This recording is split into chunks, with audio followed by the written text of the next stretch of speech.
A throw, and it's caught. Touchdown, Atlanta. What's happening? Welcome back to Rise Up Rundown. You got Mike the Expert and KP.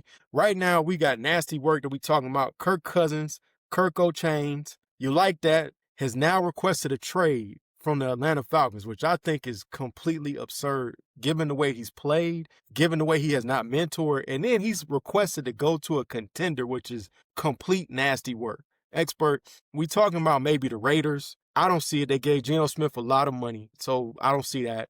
The Vikings, maybe, but they have a backup. And you're talking about you got a young quarterback. I realize he's injured, but you still got a young quarterback. You don't want to stunt his growth. I don't know anywhere else he can go. With the Browns, they can't even figure out how to get rid of Dylan Gabriel, let alone Kirk Cousins, and they're not a contender. So I don't really see the pathway to a contender for him outside of maybe the Vikings. I think that's a stretch. Yeah, I don't necessarily think it's nasty work. It's only nasty work if he's trying to be QB1. Then it's nasty work. That's what he wants. Yeah, well, I didn't see him say that. All I saw was that he wants a trade. I didn't see anything about him saying he wanted to be QB1. If he goes to the Vikings, he's probably definitely not going to be QB1. But I know the Vikings is a place that's, familiar. It'd be familiar for them. The Vikings have some uncertainty with QB J.J. McCarthy right now. And, they might view Cousins as like a stopgap or a mentor or something. He could go there. The biggest problem with Cousins is his contract. I mean, he has a large contract, 4 years, right. 4 years, $180 million. And, another team, they would have to absorb all of that. And I don't know if a lot of these teams really want to do that, especially for a player like Cousins. Well, I don't think the contracts were the problem because the Falcons have paid the majority of their contract. So from a trade perspective, they're not really picking up a lot of money. I think the dead cap is an issue for us, and I don't really see them really wanting to engage in that because if you wait till next year, you can cut him for $10 million dead cap money. That's doable. That's reasonable. Plus, if you're the Falcons right now, why would you trade him? You already dealing with an injury with your QB1, so why would you trade your QB2? I mean, we don't have a solid QB3. We're not gonna put Felipe Franks in at quarterback. They asked this man he was a quarterback that was a third stringer. They asked him to play wide receiver. So if you're the Falcons, why would you do that? That doesn't even make any sense. Yeah, hey, it just depends on where the Falcons want to go with it. I mean, you know me, I always say, let's get Shador, you know what I'm saying? So, bro, they're not going to trade you Kirk Cousins for Shador. That's nasty work. They're not trading for no old quarterback that may got 2 years left for a rookie. Hey, I don't know. They're not going to do that. We might be able to convince them that Kirk Cousins is going to mentor Dylan Gabriel, and help him out a whole lot. You never know. Dylan Gabriel can't even throw the ball down the field, bro. So I know. And Kirk Cousins can. They call him the supercomputer, and right now the computer is overheating, so that's not going to work either. Hey, Kirk Cousins can, though, so Kirk Cousins can mentor him on that and help him get better. You just never know. It's all in how you put it, all in how how persuasive you can be with it. Here's the thing. They're not a contender.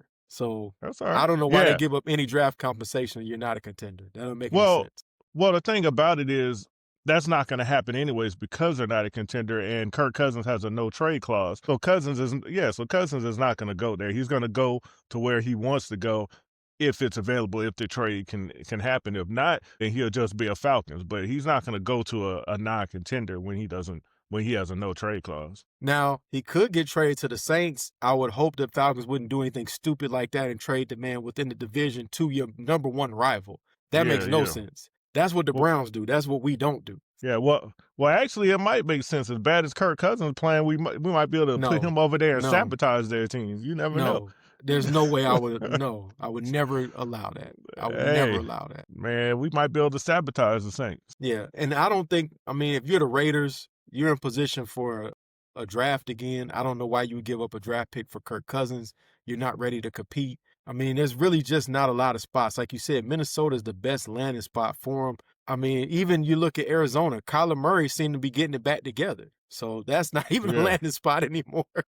There's not really a lot of places for him to go in the AFC or the NFC. And really, you want to ship him somewhere in the AFC where you don't see the guy again. So when you put that into it, it's even less spots now. When you're talking about Jacksonville, they're going to stick with Trevor Lawrence. So that doesn't make any sense. So I don't really see the place for him to go, to be honest. I guess maybe the Giants.